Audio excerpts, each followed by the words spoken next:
تھی جس کے خلاف ہم نالش لے کر سپریم کورٹ میں آئے تھے. تو سپریم کورٹ کی پہلے جو بینچ تھی 3 رکنی بینچ, انہوں نے ہماری پٹیشن کو نوٹس ایڈمٹ کیا تھا اور نوٹس دیا تھا وفاق کو اور سرکاری ایڈوکیٹ جنرل اسلام آباد کو کہ وہ اس کا جواز جسٹیفائی کریں کہ یہ کیس عماد یوسف کے خلاف ARY کے ہیڈ کے خلاف جو ہے اپنا پریزیڈنٹ ہے ARY کا جو کراچی میں بیٹھا ہوا تھا اس کے خلاف کیسے آپ نے درج کر دیا, جبکہ ڈسکلیمر ہوتا ہے ہر پروگرام کا کہ جو بھی اس میں ایک گیسٹ آتا ہے اس کا کہے ہوئے باتیں جو ہوتی ہیں وہ ان کی ذمہ داری انتظامیہ پر نہیں ہوتی ہے. تو بہرکیف یہ جب مقدمہ درج ہوا تو پاکستان کی نہ صرف ساری جرنلسٹ برادری نے, پریس اور پرنٹ الیکٹرانک میڈیا نے اس پر بہت زیادہ برہمی کا اظہار کیا, بلکہ بین الاقوامی طور پر بھی اس کو یہ متصور کیا گیا کہ یہ میڈیا کا, آزاد میڈیا کے گلا دبانے کے مترادف ہے, جو نہ صرف انسانی حقوق کی پامالی کرتا ہے, آرٹیکل 19 جو یونیورسل ڈیکلریشن ہے اس کی خلاف ورزی ہے, بلکہ آرٹیکل 19 جو ہمارا آئین کا ہے اس کی بھی فنڈامنٹل رائٹ جو ہے اسپیچ اور انفارمیشن اس کی بھی وائلیشن میں ہے. تو یہ جب ہوا تو آج اس کی سنوائی نوٹس کے بعد لگا ہوا تھا. ایڈوکیٹ جنرل اسلام آباد پیش ہوئے اور انہوں نے پھر 2 تاریخیں جو پہلے جس طرح ہوئی تھیں اس پر انہوں نے التوا کے لیے پھر استدعا کی, لیکن اس التوا کی استدعا کو جج صاحبان نے کہا کہ آپ کو بہت موقع مل چکے ہیں, آپ بتائیے ان کے خلاف شہادت کیا ہے. تو شہادت جب کی بات آئی تو ایک اس میں ٹرانسکرپٹ کی دکھایا گیا, اور وہ ٹرانسکرپٹ جو ہے وہ کہتے ہیں کہ شہباز گل کے ایما پر ایک زیر تعمیر کوٹھی سے ایک ڈائری برآمد کی گئی, ایک میز سے زیر تعمیر کوٹھی سے, اور اس ڈائری میں یہ ٹرانسکرپٹ ایک ڈاکیومنٹ برآمد ہوا جس کے اوپر عماد یوسف کا نام لکھا ہوا تھا باقیوں کے. تو جج صاحبان کہنے لگے کہ بھائی یہ اس کا لکھا ہوا ہے, انہوں نے کہا نہیں عماد یوسف کا نہیں. تو کیا عماد یوسف نے پروگرام میں اس کا نام عماد یوسف کا آیا کہ جی وہ بھی نہیں آیا. تو اس سے برآمدگی ہوئی, نہیں جی برآمدگی بھی اس سے نہیں ہوئی ہے. اور پھر انہوں نے کہا کہ اگر اس پر لطیف کھوسا کا نام لکھ لیتے تو آپ پھر لطیف کھوسا کو پکڑ لیتے, یا کسی اور کا نام لکھ لیتے تو آپ اس کو ملزم بنا دیتے. تو یہ انہوں نے کہا کیا یہی شواہد ہیں, یہی ثبوت ہے, یہی اس کے خلاف ہے. انہوں نے کہا جی مجھے ٹائم دیں, مجھے ٹائم دیں. تو تفتیشی موجود تھا مثل سے, انہوں نے کہا آپ تتمہ بیان پڑھیں, اور جب تفتیشی نے تتمہ بیان مدعی کا پڑھا تو اس میں صدف عبدالجبار نے پروگرام کیا تھا, خاور گھمن اس کے کوآرڈینیٹر تھے, اس کے جو ہے ارشد شریف جو ہے وہ اس کے وہ تھے, اور اسی طرح جو ہے باقی دیگر اشخاص کا نام بھی تھا. باقی ساروں کو جو ہے بری ذمہ کر دیا, اور اس شخص کو جو کراچی میں بیٹھا ہوا ہے انہوں نے کہا یہ چیف کوآرڈینیٹر تھا ARY کے پروگرامز کا, لہذا اس کی جو ہے انہوں نے کہا یہ کیا بات ہو گئی, پروگرام جو ہے یہاں ہو رہا ہے, کر اس کو جو رہی ہے وہ آپ کی ملزم نہیں ہے, جو خاور گھمن جو اس کو کوآرڈینیٹر کر رہا ہے وہ ملزم نہیں ہے, وہ سارے بے گناہ ہیں. تو یہ عماد یوسف کہاں سے بیچ میں آ گیا. اس کے علاوہ انہوں نے کہا شہادت بتائیے گا, تو کوئی شہادت ان کے پاس نہیں تھی. اس لیے جج صاحبان نے کہا کہ ٹھیک ہے ہم آپ کو آخری موقع دے رہے ہیں, لیکن اگر یہی شہادت ہیں تو آپ سوچ لیں کہ اس کے بعد بھی کوئی جواز بنتا ہے. تو میں نے عرض کی کہ جناب اس سے بین الاقوامی طور پر بھی ہماری صحافی برادری پر, ہمارے جو ہے پاکستان کے امیج پر کہ یہاں بنیادی حقوق کو کس طرح سے پامال کیا جا رہا ہے اور کس طرح سے آزادی صحافت کا گلا گھونٹا جا رہا ہے, یہ دنیا ساری میں ایک شور و غوغا ہے. اور پاکستان کے صحافی بھی اس سے اس قدر خائف ہو رہے ہیں کہ وہ اب کوئی بھی پروگرام کرنے سے پہلے جو ہے ان کو اسی خوف کے تحت کہ ہمارے اوپر بھی ویجنگ وار اگینسٹ پاکستان, یعنی اندازہ کریں میوٹنی, بغاوت, یہ اتنے بڑے بڑے دفعات وہ لیگسی لگا دی گئی جو 1923 میں جو تاج برطانیہ نے غلام رکھنے کے لیے جو قوانین میں ترمیم کی تھی یا بنائے تھے ان کا جو ہے غوغا اور شوشہ ہمارے اوپر ڈالا گیا ہے. اور ہماری تو اس میں بھی آرٹیکل سیکشن 196 ہے کہ sanction of the federal government, یا پروونشل گورنمنٹ. تو سینکشن بھی اس کے خلاف نہیں تھی کوئی شہباز گل کی, اور سٹی میجسٹریٹ یا ڈسٹرکٹ میجسٹریٹ کو کوئی اختیار نہیں ہے کہ وہ فیڈرل گورنمنٹ نہیں ہے. جو انہوں نے پیش کیا وہ بھی سینکشن نہیں تھی. سو کسی انداز سے بھی یہ عماد یوسف یا کسی میڈیا چینل کے خلاف چینل یا ان کے کسی کوآرڈینیٹر یا کسی ان کے جو ہے آرگنائزر یا ان کے پریزیڈنٹ یا مالک کو بھی بنا دیا انہوں نے اس میں جو ہے اقبال صاحب کو بھی, تو وہ بھی ان کو بھی بری ذمہ قرار دے دیا گیا تفتیش میں. عماد یوسف کو پک کیا گیا تھا, اور یہ پک اینڈ چوز بھی یہ ڈسکریمنیٹری تھی, یہ بادی النظر میں یہ آئین کے متصادم تھی. بہرکیف اب انہوں نے 2 ہفتے کی تاریخ دی ہے اور کہا ہے کہ اس پر جو ہے حتمی فیصلہ کیجئے گا اور کریں گے. سو یہ بنیادی حقوق سے متصادم تھا, اور اس میں آپ کی جو ہے جرنلسٹک برادری ساری انوالو تھی. دوسرا مقدمہ جو آج تھا بڑا اہمیت تھی جس میں, اور جو سارا قوم اور ملک دیکھ رہی تھی, جس میں ماشاءاللہ شریف برادران اور پی ڈی ایم کے جتنے اکابرین تھے جنہوں نے اپنے آپ کو جو ہے آئین سے اپنے آپ کو جس طریقے سے کرپشن کے چارجز میں, جس طرح سے نیب کے کیسز سے جس طرح سے اپنے آپ کو بری ذمہ کروایا, جس بھونڈے طریقے سے انہوں نے قانون میں ترامیم کی, جس طریقے سے بریزن نیکڈ طریقے سے انہوں نے جو ہے قانون کو جو ہے مسخ کر کے اپنے آپ کو ان کیسوں سے نکالا, آج وہ مقدمہ بھی جو ہے وہ چیف جسٹس صاحب کی سربراہی میں 3 رکنی بینچ نے آج سماعت کیا. اور آج خواجہ حارث صاحب جو 3 ماہ متواتر مسلسل 3 ماہ سے ایک عدالت سے دوسری عدالت 24 گھنٹے جو ہے وہ خان صاحب کے کیسز میں وہ رہے, اور اتنا وہ سرگرداں رہے کہ ان کی طبیعت ناساز ہو گئی, اور وہ بیماری کی وجہ سے آج آ نہ سکے, اور انہوں نے اس کا برملا اظہار اپنی درخواست لکھی ہوئی میں کیا, جس میں انہوں نے آج آنے سے استثناء مانگا تھا. لیکن اس کے باوجود انہوں نے تحریری طور پر جو سپریم کورٹ نے تقاضا کیا تھا کہ آپ تحریری بحث اس معاملے کی دے دیں, وہ انہوں نے آج سبمٹ اپنا دوسرے ایسوسیٹ کی جانب سے وہ کر دی گئی, اور وہ انہوں نے پیش کی. تو مخدوم علی خان صاحب نے کراچی سے شامل کی, شرکت کی, اور انہوں نے کہا مجھے یہ کل ملی ہے, یہ ان کی جو لکھ کے انہوں نے دی ہے, تو میں اس کا جواب دینا چاہوں گا. بینچ نے کہا ٹھیک ہے. تو اس پر منصور علی شاہ صاحب, جسٹس منصور علی شاہ صاحب نے کچھ کہا کہ یہ بتائیے گا کہ کیا میں جو ہے چونکہ پہلے نوٹ دے چکا ہوں کہ یہ جو ہے 3 چیزوں پر, نمبر 1 کہ کیا جو ہے یہ مینٹینیبل ہے,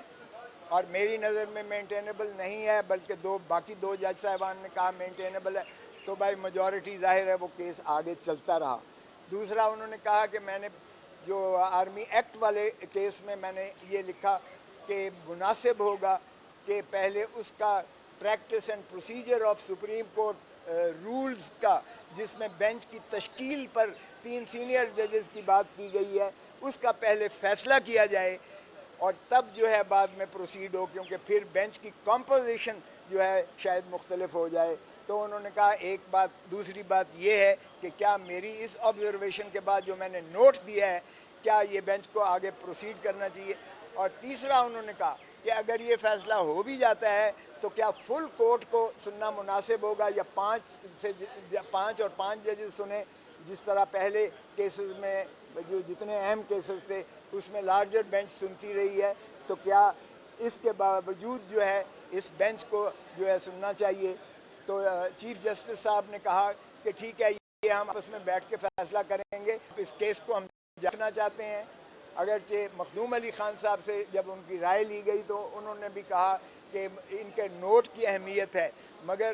چیف صاحب نے کہا ٹھیک ہے آپ لکھ کر دے دیجئے گا, اس میں وقت کی قلت ہے,